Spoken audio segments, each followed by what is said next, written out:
Hey everybody, it's Evil Do here. Just getting back after a long day of work. Fucking swinging a hammer, getting stuff done. I'm a contractor. I run Simmons Rent a Handyman. And I work hard. I build bathrooms out of nothing. I take houses and put second stories on them. Just me and a couple of guys. I'm very creative. But I was thinking to myself, I go through so much trial and tribulation in my life. So many ups and downs and hardships. I lost my mom at an early age. I was beat down on a regular basis, knocked unconscious for days by my father. Coming up, it was hell, man. And my kids are some of the happiest you'll ever find because I broke into cycle of violence. I've never once had to put a hand on my kids. But I just wanted to point that out because some people start thinking, well, if he grew up like that. Here's my daughter playing Destiny. Hey, Mary, how you doing? Oh, she's on Minecraft right now, but we've been on Destiny and she kicks total butt at it. But my point is I was thinking about doing some reality clips just throughout the day and piecing it together and just being the most honest parts of my life. The hard things, the great things, the celebrations, the defeats. I'm trying to start my own MC, and that's turning into a very, very hard thing. But it's something I've always wanted to do. My dad rode with a club. My grandfather hung with clubs. I grew up around clubs. I mean, my house was the clubhouse for Satan's Knights when I was a child, which was a local Erie club, which I think my father is one of the only people that still have the original colors. But I think I'm going to start recording everything, having somebody follow me around and do it on my daughter's cam. And this is real stuff. It's not like those Devil's Reject bullshit that they had on TV, which a bunch of wrestlers that were retired and that got together and made Sin Syndicate or whatever. It looked fake to me. If it's real, then my offense, brothers. But when the Angels came down there and made you take that 1% off your fucking bike, kind of let me know that things weren't quite as legit as they wanted to seem. So anyway, I'm going to show you what happens. Throughout the next 365 days of my life, I'm going to record at least 2 to 3 hours of video. And it may not be posted every single day, but I will put it together when I have time at night and post it. If it's something horrible where it breaks my heart and I'm left broken laying in the middle of the street, I will record it. If it's something great that makes me feel the most joyous moment of my life and it feels like my heart will burst from pure joy, I'll record it. Because there's people out there that don't have lives as exciting. I mean, they're stuck in their job. They're doing the same thing over and over, and there's nothing wrong with that. We need you there. We need you doing that to help keep us moving along. There's guys like me that live on the fringe. We live on the fringe of everything, and and it's outlaw. It's illegal at times, and I'm just going to show everything, man.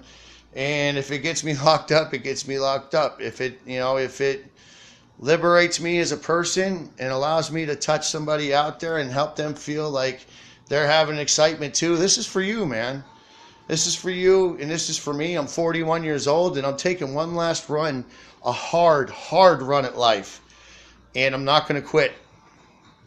And if I start to falter, I may need you to boost me up, to tell me to keep going. I may need you there to help me continue on this journey. I started this and then I just kind of touched and go with it the whole time, and I'm sorry for that.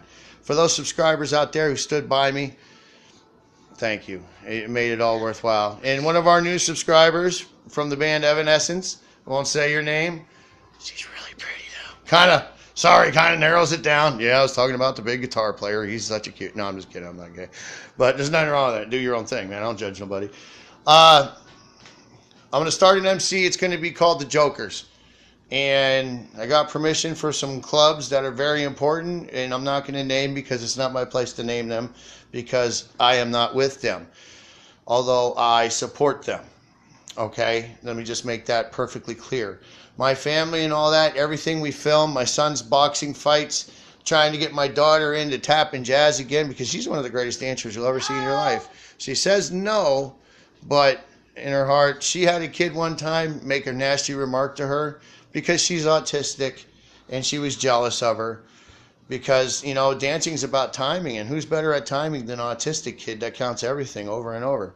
You know what I mean? She already played the Warner Theater, she danced on stage at the Warner Theater, which is a huge theater in Erie, and it's cool, man. She was up there, she was kicking, she was dancing, it was so beautiful, and she was like going on 5 years old, and I've been playing with bands in Erie for 25 years, and I've never played the Warner Theater. Before 5 years old, she's already played it. So she's ahead of me. She set the bar high. You know what I'm saying?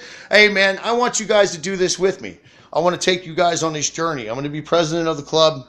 You're going to see a lot of things. I'm not going to show you what goes on at church. There are some things that belong to the outlaw world that are sacred, and I will not betray my brother's trust. But you're going to roll with me and see the fun times, go to the parties with me, go through the dirt with me, see the hard work we do behind the scenes, all those benefit runs and everything where you get annoyed where a bunch of bikers are roaring past, at 6 o'clock on a Sunday. What you don't know is they just raised, $15,000 for Make-A-Wish. What you don't know is these guys just help make sure that a hungry family has a Christmas dinner. The biker community is the most giving community you will ever meet in your life. And sure, we got our bad apples, man, that make us look like a bunch of just outlaw, crazy bastards. And to those guys that are on the edge and living the way they want to, free as all Americans should be, man, I salute you. To the guys that sit there and take the liberties of other people for their own personal gain, and those people have no part in our world, I don't really agree with some of that, but it's not my place to judge you. I started my own club so we can help people, so we can help my city, so we can help be true to that American thought that said I can go out and be anything because there's nothing to stop me. Where that thought is when our government becomes so oppressive and violent that we are allowed to form our own militias and take up arms to protect whatever our basic rights, the right to liberty, the right to freedom, the right to free speech. When those are encroached upon, when those are trampled on, it's up to us as a people to stand together, not white, not separately, not black, not separately, but all of us as a people. All of us that are struggling every day. All of us that think that middle class would be rich because we're so low class. And we don't want to be. It's not that we're ignorant. It's not that we choose to be this way. It's because there's no industry left because we sold it all. George Bush gave China all our steel industry. Everybody says he did a great job. He made our debt 7 times worse than it was. I don't know if it was 7 times. I may be exaggerating some. But what about Bill Clinton? All right, I was a Democrat, but I think I might be voting for Trump. There's a couple of things that I hate about him, but Bill Clinton reduced our national debt by 2/3. Our national debt to other countries so we can be financially secure in ourselves. He cut that by 2/3. Could you imagine what another 4 years would have did with Bill Clinton in office? But no, the Republicans got rid of him because he stopped sending all our industry overseas. He stopped letting our rights be trampled on. I'm sorry for dropping the F-bomb. Some kids may watch this and don't repeat my words. Malcolm X said it right when he said a man swears because he does not possess the full intelligence necessary to express himself. So he debases himself by using swear words like that. And I love that. Malcolm X was a guy that seen things that were wrong and he stood up for them. And I love a lot of guys that I roll with that sit there and go, how can you say things like that? I don't judge. I'm not racist. I don't have hate. I've been jumped many, many times by a certain color of people, but that doesn't make me hate them. It makes me hate the ringleaders, and I've gotten back at them. You know why they jumped me? Because they wouldn't fight me anymore, because being the only white kid on the block for a while makes you kind of tough. I wasn't a runner. Let me just say that. But here's to all you people. I hope you follow me. I hope you retweet this. I hope you put this out there. You guys like the Outsiders. You guys like all that stuff. You guys like Sons. I'm going to show you something that's a mixture of all of it. And I hope you come with me, and we can do this for the rest of my life if you want. And it's going to be a struggle, and it's going to cost me a lot, and I see that already. And people are going to be judging me because I'm not going to put anything of the outlaw world that does not already exist out there. I won't do that. I will not do that. I will keep that stuff legit, okay?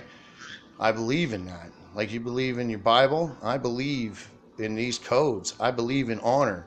I believe in being able to look in the mirror and respect the man you see because you live how you want to live You live with a fierce pride and a fierce fire in your belly that makes you stand up and say, I am not going to be subverted anymore. I am not going to be laid upon and trampled on and my back bruised so the rich can keep walking across me. I am not going to stand down and let tyranny run free in my world. I am not going to let innocence be hurt in the name of public good while you're only there for natural resources. I am not going to stand down and let people take and take and take and not give back. It's time we gave back. Stand tall with me, my brothers and sisters, men, women, children. I want you all to hear this simple message. Your basic American right is to have liberty, to chase your dreams in life and not have to worry about being oppressed, not being worried about losing your house because you had a bad crop season, not having to worry about losing your home because they just decided to raise your rates from 6% to 22%. There's a way to stop all this, and that's to stand up and say enough. This is our filibuster. This is our time. Stand with me and see how far I can get. And if I end up being taken down, like, Malcolm, or I'm not comparing myself to any of these guys because I'm not great like them. I'm just a regular guy. And I might not even be just a regular guy, but I have hopes and I have dreams and I want them too. So come with me and we'll see if we can't have it all. Thank you, my brothers and sisters. I love you all out there. This is Evil Knievel, Evil Vision, Real Deal. We love you, baby. I'll see you next time. Out.